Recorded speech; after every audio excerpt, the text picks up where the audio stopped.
नमस्कार, मैं हूं आरजू साई। 20 मिनट 20 खबर में आपका स्वागत है। इस बुलेटिन में हम आपको प्रदेश से लेकर देश के अलग अलग हिस्सों की खबर दिखाएंगे। साथ ही आपको ये भी बताएंगे कि दुनिया भर में क्या कुछ चल रहा है। तो चलिए शुरू करते हैं 20 मिनट में 20 खबरों का सिलसिला। सबसे पहले खबर अपने प्रदेश राजस्थान की। कोरोना का संक्रमण काल अभी खत्म नहीं हुआ, उल्टे इसके ओमिक्रॉन वेरिएंट का खतरा सिर पर मंडरा रहा है।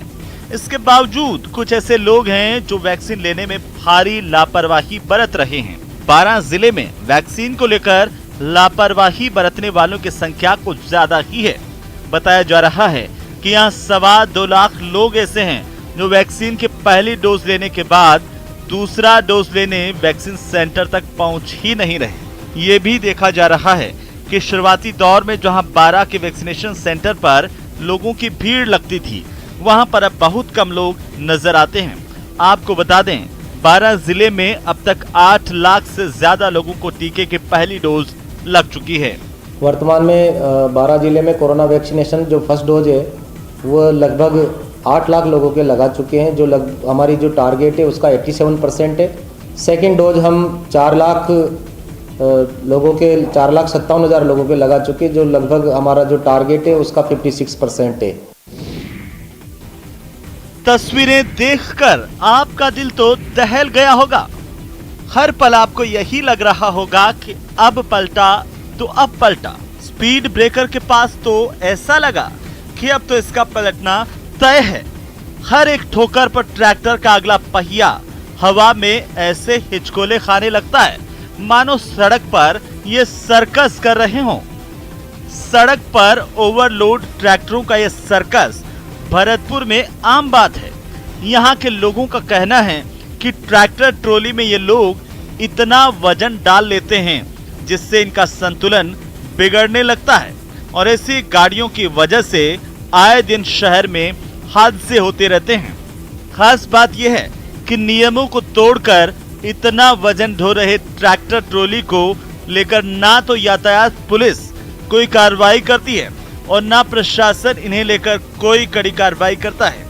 जब भी इनकी वजह से कोई हादसा होता है तो सारा मामला ले देकर खत्म हो जाता है और ऐसे हादसे का दर्द आम लोगों को भुगतना पड़ता है।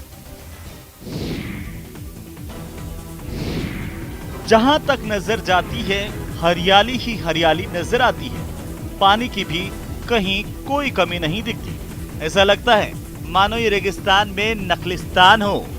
बूंदी जिले के नैनवा उपखंड के बामनवास में रेगिस्तान में बना ये नखलिस्तान कुदरती नहीं और ना ही इसे बनाने में सरकार ने कोई मदद की है। ये तो यहाँ के लोगों की हिम्मत और उनके एक होकर काम करने की नीयत से बना है। दरअसल इस इलाके में कुछ वक्त पहले तक ना ठीक से खेती हो पाती थी और ना लोगों को पीने का पानी ही मिल पाता था। कई बार सरकार से मदद भी मांगी, लेकिन कभी किसी सरकार ने इनकी मांगों पर ध्यान नहीं दिया। आखिरकार इस इलाके के 12 गांव के लोगों ने आपसी सहयोग से 45 लाख रुपए की राशि जमा की और लोकल इंजीनियरों की मदद से एक ऐसा बांध बनवाया जिसमें जमा पानी से न केवल खेतों की सिंचाई हो रही है बल्कि सबको पीने का पानी भी मिल रहा है। पानी बना 1000 फुट पे पानी नहीं था यहाँ धरती में, जो मतलब बंदा बांध दिया। मैंने परेशानी जी पानी की जो पानी की चिपाली बहुत ज्यादा हमारा ग्राम बोमपुरा का सारा मल्लर पेर यो गड़ो मलियारे पीछा हो गया। कोई नक्शा हो गया, कोई गाँव घाटे बेचो, कोई नक्शा बेचो और ये बंदो बांध बाज बहुत फायदा हो गया। सीडीएस रावत चले गए। उनके जाने से पूरा देश इस वक्त गमगीन है। पूरे देश की तरह ब्रह्म कुमारी ईश्वरीय विश्वविद्यालय में सीडीएस विपिन रावत और उनके साथ शहीद हुए लोगों के आत्मा की शांति के लिए विशेष प्रार्थना की गई। सीडीएस रावत की शहादत की वजह से उनके माउंट आबू आने का वादा अधूरा ही रह गया। दरअसल करीब 3 साल पहले 30 दिसंबर 2018 को विपिन रावत ब्रह्म कुमारी आए थे। यहाँ 2 दिनों तक रुककर ध्यान साधना की थी। इसी डायमंड हॉल में एक भव्य कार्यक्रम हम लोगों ने आयोजित किया था। उसमें भी वो उपस्थित थे, उनकी पत्नी सहित काफी ऑफिसर सभी आए थे। उन्होंने ये भी विश्वास दिलाया था, कुछ पत्र भी हम लोग लिखा था, जनवरी में इधर आने वाले थे। आपको बता दें कि सीडीएस रावत का माउंट आबू से गहरा लगाव था।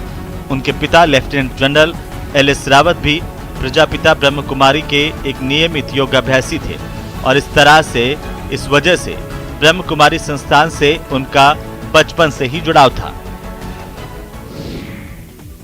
और अब देख लेते हैं कुछ अन्य राज्यों की खबरें। सुरक्षा बलों के जवान मुस्तैदी से गांव की तलाशी ले रहे हैं। घर के हर कोने, आंगन के हर हिस्से की तलाशी ली जा रही है ताकि उनकी नजर से कोई संदिग्ध चीज छूट न जाए।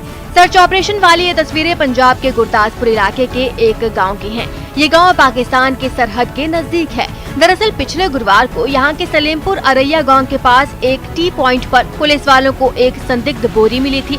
उस बोरी की तलाशी के दौरान पुलिस को संदिग्ध बम और हथगोले मिले थे। इतना ही नहीं, कुछ दिन पहले भी इस इलाके में आरडीएक्स, हथगोले और पिस्टल मिले थे। इसी वजह से स्थानीय पुलिस और सुरक्षा बल के जवान इन दिनों यहाँ के गाँव में तलाशी अभियान चला रहे हैं।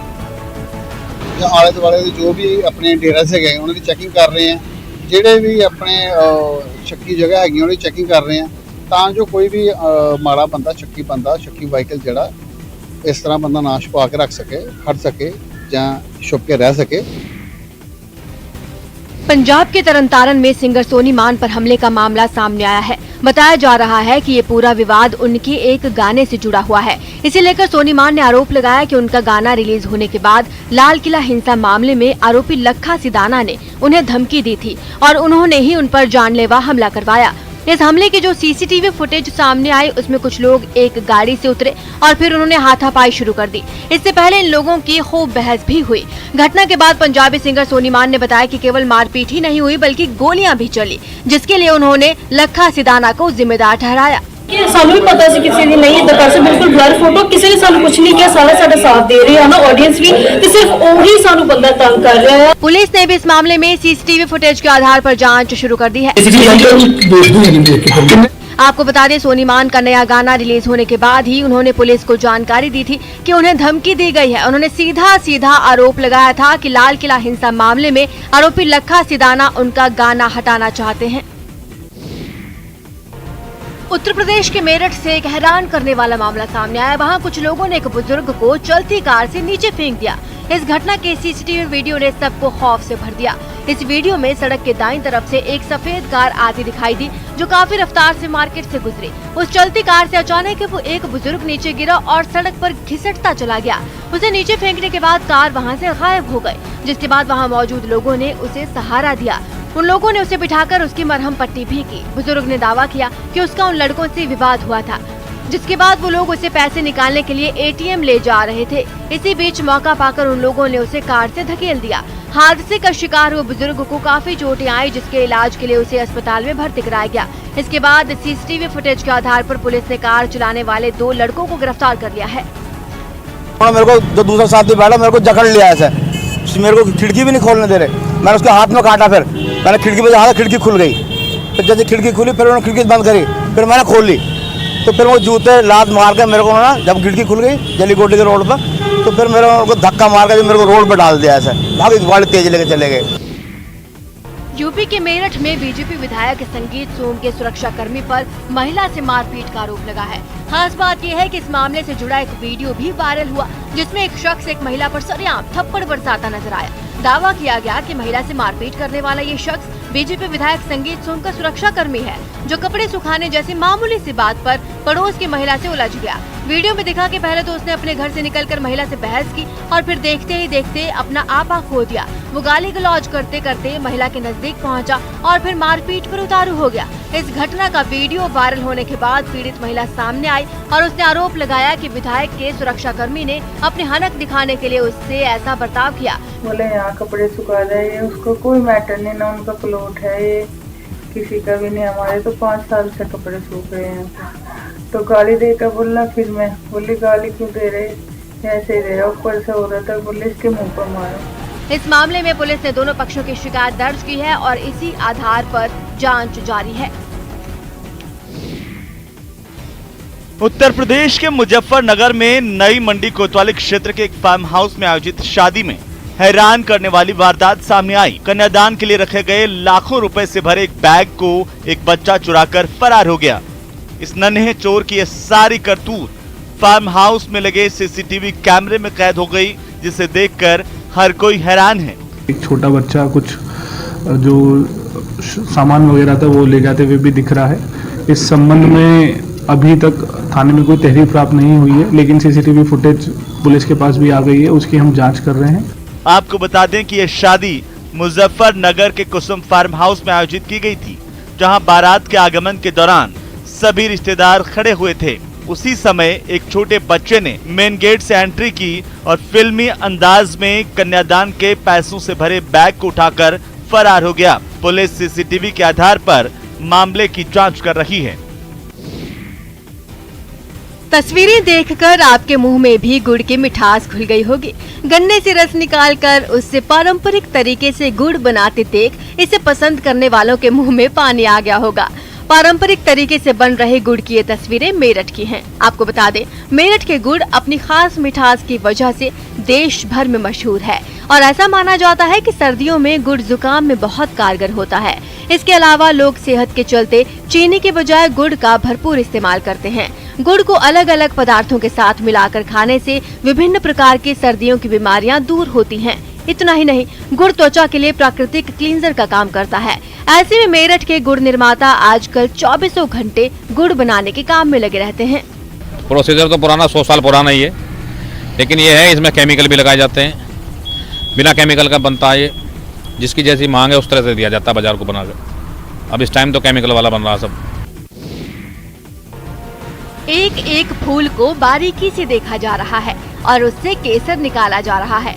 अच्छी लाइट होने की वजह से यहाँ काम कर रहे लोगों को ना तो कोई परेशानी हो रही है और ना ही केसर की क्वालिटी पर कोई फर्क पड़ रहा है। केसर तैयार करने वाली ये तस्वीरें जम्मू कश्मीर के पंपोर के केसर पार्क की हैं, जहां एडवांस तकनीक के सहारे फूलों से केसर निकाला जा रहा है। दरअसल इस पार्क से पहले केसर किसानों को अपने घर में केसर निकालना पड़ता था, जिसकी वजह से उनका काम बहुत धीमे होता था और उसकी क्वालिटी भी अच्छी सी नहीं रहती थी। लेकिन भारत सरकार के राष्ट्रीय केसर मिशन की शुरुआत और उसके तहत बनाए गए इस केसर पार्क से केसर किसानों की तकदीर बदल गई है। यहाँ जो फार्मर, जितने भी फार्मर जुड़े थे सैफरान के साथ, उनकी एक डिमांड थी कि यहाँ बालक में सैफरान बिक जाता था ईरान का, तो हमारी ये डिमांड थी कि कश्मीरी नाम पर ये कश्मीरी सैफरान बिकना चाहिए। तो गवर्नमेंट ने ये डिमांड हमारी मान ली और उन्होंने एक स्पाइस पार्क यहाँ पर बना दी। हम बहुत ही शुक्रगुजार हैं कि गवर्नमेंट को कि जिन्होंने हमें इसको double rate as a grower को बहुत ही फायदा आता है इससे। केसर पार्क की वजह से किसानों की आय में बढ़ोतरी तो हुई ही है, साथ ही पिछले साल यहाँ के केसर को मिले जीआई टैग से भी किसानों को बहुत फायदा हुआ है। इन दिनों दिल्ली के होटल ललित में स्वर्णिम हिमाचल कला महोत्सव का आयोजन किया जा रहा है। खास बात ये है कि इस महोत्सव को देखने के लिए बीजेपी राष्ट्रीय अध्यक्ष जेपी नड्डा भी होटल ललित पहुंचे। यहां उन्होंने हिमाचली कारीगरों की ओर से लगाई गई प्रदर्शनी को देखा और कलाकारों और शिल्पकारों के साथ बातचीत भी की। और इस तरीके से एक सप्ताह में बहुत से लोगों ने हिमाचल को यहाँ जानने का भी प्रयास किया है, प्रमोट करने का भी प्रयास किया है। इससे निश्चित रूप से हिमाचल की कला को, हिमाचल के आर्टिस्ट को, कलाकारों को और हिमाचल की संस्कृति को बढ़ावा मिलेगा। स्वर्णिम हिमाचल कला महोत्सव हिमाचली कला और शिल्प का एक अनूठा महोत्सव है। इस महोत्सव में हिमाचली कारीगरों ने हिमाचली हस्तशिल्प, चंबा रुमाल, लकड़ी के शिल्प, धातु शिल्प, कांगड़ा पेंटिंग, किन्नौरी और कुल्लू शॉल के स्टॉल लगाए हैं। हिमाचल के लोक नृत्य और लोक संगीत के अलावा सेपुवड़ी, राजमा मधुरा, चंब्याल पालदा आदि सहित हिमाचली व्यंजनों को भी होटल के मेन्यू में शामिल किया गया, ताकि लोग राज्य के व्यंजनों का स्वाद ले सकें। हिमाचल प्रदेश के शिमला में ऐतिहासिक रिज मैदान में आयोजित इस साइकिल रैली का मकसद बेहद खास है। राज्य निर्वाचन विभाग की ओर से cycling for democracy and well being नाम के साइकिल रैली के जरिए 18 से 19 साल के युवाओं को वोटिंग के लिए जागरूक किया गया। इस रैली में महिला और पुरुष प्रतिभागियों ने कनिष्ठ, युवा और विशिष्ट वर्ग के अंतर्गत प्रतिस्पर्धा में भाग लिया। खास बात यह है कि राज्यपाल राजेंद्र विश्वनाथ आर्लेकर ने राज्य निर्वाचन विभाग और हिमाचल प्रदेश साइकिलिंग एसोसिएशन के सहयोग से आयोजित साइकिल रैली को शिमला के ऐतिहासिक रिज मैदान से रवाना किया था। इस मौके पर राज्यपाल ने कहा कि हिमाचल प्रदेश में फोटो पहचान पत्र 2022 का विशेष संशोधन किया जा रहा है, लिहाजा हर नागरिक को जिसने 1 जनवरी 2022 तक 18 साल या इससे अधिक की आयु पूरी कर ली है, उसका नाम मतदाता सूची में शामिल किया जाना चाहिए। इस रैली में भाग लेने वाले प्रतिभागी भी राज्य निर्वाचन आयोग की इस मुहिम से जुड़कर बेहद खुश हैं। We want to encourage them to come forward for registration and to participate in electoral democracy. We have organized a cycle rally today with 3 categories. इस पालकी को लड़की की विदाई वाली पालकी मत समझिएगा, ये जान बचाने वाली पालकी है। ये मरीजों को अस्पताल ले जाने वाली पालकी है और इस जान बचाने वाली पालकी को नाम मिला है पालकी एम्बुलेंस। पालकी एम्बुलेंस की तस्वीरें पश्चिम बंगाल के अलीपुरद्वार जिले के बक्सा हिल्स की हैं। ये इलाका बेहद दुर्गम है और यहाँ तक पहुँचने के लिए कोई सड़क नहीं है। सड़क न होने की वजह से यहाँ के बीमार लोगों को अस्पताल तक ले जाने की कोई सुविधा नहीं थी। ऐसे में स्वास्थ्य कर्मियों की मदद से इस इलाके में पालकी एम्बुलेंस सर्विस की शुरुआत की गई है। इतना ही नहीं, बक्सा हिल्स में एक मिनी स्वास्थ्य केंद्र का भी उद्घाटन किया गया। हालांकि इस वक्त यहाँ सिर्फ 3 बेड की ही व्यवस्था है। पालकी एम्बुलेंस एक बेसिकली एक नया कंसेप्ट है। इसमें देखो, पहाड़ में क्या है कि नॉर्मल जो एम्बुलेंस फैसिलिटी हम लोग नहीं दे पाते, जो समतल में संभव है, बट पहाड़ में संभव नहीं। इसीलिए हमने ये पालकी एम्बुलेंस कॉन्सेप्ट लेके आए हैं। ये तो हिल का टेरेन, एक तो बहुत हाइट ज़्यादा है यहाँ पे, नॉर्मल एम्बुलेंस संभव नहीं, इसीलिए पालकी ambulance with the help of family planning of India. Mumbai में राष्ट्रपति रामनाथ कोविंद की मौजूदगी में भारतीय नौसेना ने अपनी ताकत दिखाई। 1971 के भारत पाकिस्तान युद्ध में भारतीय नौसेना ने कराची बंदरगाह को पूरी तरह तबाह कर दिया था। पाकिस्तान को दहला देने वाले उस हमले के 50 साल पूरा होने पर राष्ट्रपति नेवी के मुंबई मुख्यालय पहुंचे थे और वहीं उन्होंने भारतीय नौसेना का शक्ति प्रदर्शन देखा। इस दौरान नेवी के कमांडो समंदर के साथ आसमान में भी अपना दम दिखाते नजर आए। सबसे पहले नेवी के छोटे हेलीकॉप्टर वहां पहुंचे और खराब मौसम में उड़ान भरने के साथ समंदर में फंसे लोगों को बचाने की अपनी काबिलियत दिखाई। बचाव अभियान के साथ दुश्मन पर पलटवार की ताकत का प्रदर्शन भी किया गया। इसके लिए समंदर में मौजूद जवानों को मिशन पूरा करने के बाद एयरलिफ्ट करके दिखाया गया। ये जवान छोटी नावों पर सवार होकर आगे बढ़ते दिखे। बाद में एक बड़ा हेलीकॉप्टर वहां पहुंचा और पानी से कुछ ऊपर आसमान में मंडराने लगा। बाद में ऊपर से जवानों की तरफ रस्सी फेंकी गई। कुछ ही मिनटों में सभी जवान तिरंगा लहराते हुए हेलीकॉप्टर पर सवार हो गए। जवानों की जांबाजी देख राष्ट्रपति कोविंद भी तालियां बजाने से खुद को नहीं रोक सके। जम्मू कश्मीर के श्रीनगर से भारत की तीनों सेनाओं के एक संयुक्त सैन्य अभ्यास की तस्वीरें सामने आई हैं। इस सैन्य अभ्यास में 9000 फीट की ऊंचाई पर जवानों ने अपनी हिम्मत दिखाई, जिसकी शुरुआत हुई बर्फ से ढके पहाड़ों के बीच। वहां एक के बाद एक सेना के अपाचे हेलीकॉप्टर सफेद बर्फ की चादर पर जैसे ही उतरे, पूरी घाटी में इसकी आवाज गूंज उठी। इसके बाद उनमें से हथियारबंद जवानों की टुकड़ी उतरती हुई दिखाई दी, जिसने मुश्किल हालात में सेना के दमखम को साबित किया। वो लोग एक कतार में दुश्मन को नेस्तनाबूद करने के लिए आगे बढ़ते दिखाई दिए। 3 services have participated in it, and as you guys have already seen it, went off pretty smoothly. इस सैन्य अभ्यास को देखने के लिए वहां कई बड़े अधिकारी मौजूद रहे, जिन्होंने पूरी ड्रिल के दौरान जवानों का हौसला बढ़ाया। भारतीय सेना के श्रीनगर स्थित चिनार कोर ने कश्मीर के ऊंचाई वाले इलाके में हेलीबॉर्न अभ्यास को अंजाम दिया। सेना के तीनों अंग थल सेना, वायुसेना और नौसेना मिलकर इस अभ्यास में शामिल हुए। देश के पहले सीडीएस जनरल बिपिन रावत के निधन से पूरे देश में शोक की लहर है। उत्तर प्रदेश के वाराणसी के अस्सी घाट पर काशीवासियों ने बिपिन रावत, उनकी पत्नी समेत सभी 13 लोगों को श्रद्धांजलि दी। तमिलनाडु में एक हेलीकॉप्टर दुर्घटना में सीडीएस बिपिन रावत की मौत हो गई थी। वाराणसी के अस्सी घाट पर इकट्ठा हुए लोगों ने 2 मिनट का मौन भी रखा और इस दौरान उन्होंने मृत आत्मा की शांति के लिए प्रार्थना की। लोगों ने कहा कि बिपिन रावत ने सेना को आगे बढ़ाने के लिए बड़ा काम किया था। उनका निधन देश के लिए अपूरणीय क्षति है। नम आँखों से श्रद्धांजलि अर्पित की है। एक तरफ देश अमृत महोत्सव मना रहा है, आज़ादी के 75वां साल मना रहा है, और ऐसे समय में हमारे देश के सर्वोच्च सेना के सर्वोच्च स्थान प्राप्त व्यक्ति का निधन यह देश के लिए दुर्भाग्यपूर्ण है। और हम सबों देशवासियों के लिए यह सूचना, यह घटना हम सबों को गमगीन कर दे रही है। और अब देख लेते हैं अंतर्राष्ट्रीय जगत की कुछ अहम खबरें। ओमिक्रॉन वेरिएंट की दहशत के बीच कोरोना वैक्सीन जरूरी किया जाना बेल्जियम में स्वास्थ्य कर्मियों को इतना नागवार गुजरा कि उन्होंने स्वास्थ्य मंत्री के दफ्तर पर ही धावा बोल दिया। इतना ही नहीं, स्वास्थ्य कर्मियों ने कोरोना काल में अस्पतालों में मुश्किल हालात में काम करने का मुद्दा भी उठाया और बेल्जियम के अलग अलग इलाकों से लगभग 4000 प्रदर्शनकारी राजधानी ब्रसेल्स की तरफ कूच कर गए। लेकिन उनमें कुछ प्रदर्शनकारी अपने देश के स्वास्थ्य मंत्री से हिसाब मांगने उनके दफ्तर पहुंच गए। विरोध की अपनी आवाज को धार देने के लिए उन्होंने सीटी और बाजे बजाकर कान फाड़ देने वाला शोर मचा दिया। इसके बाद ऊपर से नीचे तक लाल लिबास में ढके कुछ प्रदर्शनकारी स्वास्थ्य मंत्री